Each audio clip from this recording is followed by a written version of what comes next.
I want to show you one of my vehicles, one of my personal vehicles, and it's a great little car, and that is this. It's a Nissan Hardbody. This is a 1993 Nissan Hardbody extra cab. It's been through quite a bit, and it is a great little truck. And you can get these for, you know, $2,000 all over the place on Craigslist.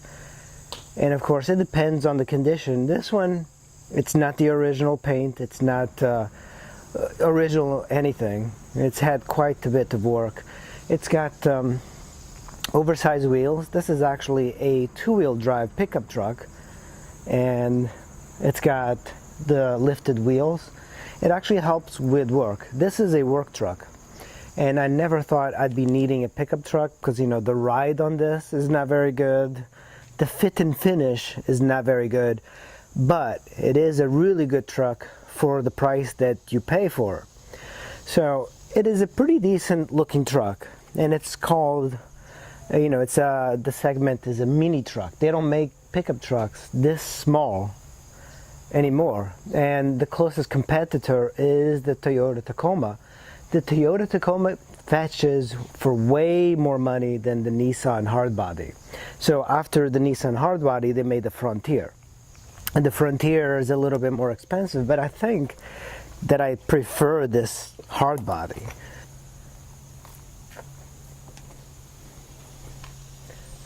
Like I said, this is a work truck, so it is meant for hauling things, and that's pretty much what it's been doing all its life. You can see it's starting to get rust here, like it's rusting just about everywhere on the east coast of the United States. And all cars seem to have that. You know, it's got plenty of scratches everywhere. It's even got the tow hitch. The bed, it's pretty decent. Like, I fitted many things on here. But some of the downsides is that it is rusting. The bed is rusting on all of these corners. And if you kind of look down, if you look down there, you actually see the floor because it's rusting. So let's get in. Here's the inside. Nothing spectacular about it. Why choose the Nissan Hardbody as a pickup truck? For about the same price, you can get, like, say, a Frontier, a Nissan Frontier, or a Toyota Tacoma for a few thousand more. So why pick the Hardbody? So I think one of the reasons that you should pick the Hardbody is that, of course, it's cheaper, but it is a very reliable truck. By today's standards, it looks very outdated. It's boxy, it's very angular and sharp, but, you know, that's the look that it has. You know, after 1998 or so, cars started to be a lot more smoother. This one looks very sharp and angular, and that's the style, hence the name Hardbody. The Nissan Hardbody is also a very small truck. It looks physically smaller than the comparable Toyota pickup truck of the time, but it's probably like about the same. So one of the cons of the Nissan Hardbody, I believe, is that the fit and finish is pretty bad. It's not a very sturdy truck like the Tacoma. You touch the doors, you can almost feel the metal.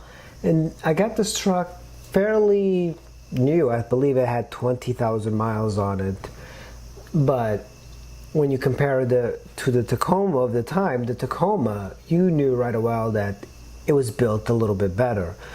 But after so many years of owning this truck, I can tell you that the engine on these is just as good as the Toyota Tacoma. And it's something you don't hear about very often because everybody loves Toyota Tacomas. They hold their value very well. The Nissan Hardbodies do not. Because it's a pickup truck, they still tend to hold prices fairly well, but not comparable to the Tacoma. And the transmission and engine on these hard bodies is great. Like, they have great engine. This pickup truck is pretty interesting. It's a 1993 and it still gets 27 miles to the gallon in mixed city driving. That's very incredible for a pickup truck. When you think about the new Chevy Colorado, for example, the Chevy Colorado diesel gets 30 miles to the gallon on the highway. But you can pick up a hard body for like $1,000 to $1,500. Pickup trucks are something that people get if they need to do work. Then you have, for example, posers who get pickup trucks for the looks, and they put like large tires on it, and they do stupid things. For example, like cover the bed of the pickup truck in some sort of metal or like fabric thing, because then they don't have a use for a pickup truck. Those guys are posers. And you should have a little bit more dignity than somebody who buys a pickup truck just for looks. Mainly because pickup trucks do not drive very well. They're not made for driving well and to be comfortable. They're work trucks. So do me a favor and society a favor. Buy pickup trucks if you really need them. Don't buy them for looks. That's pathetic.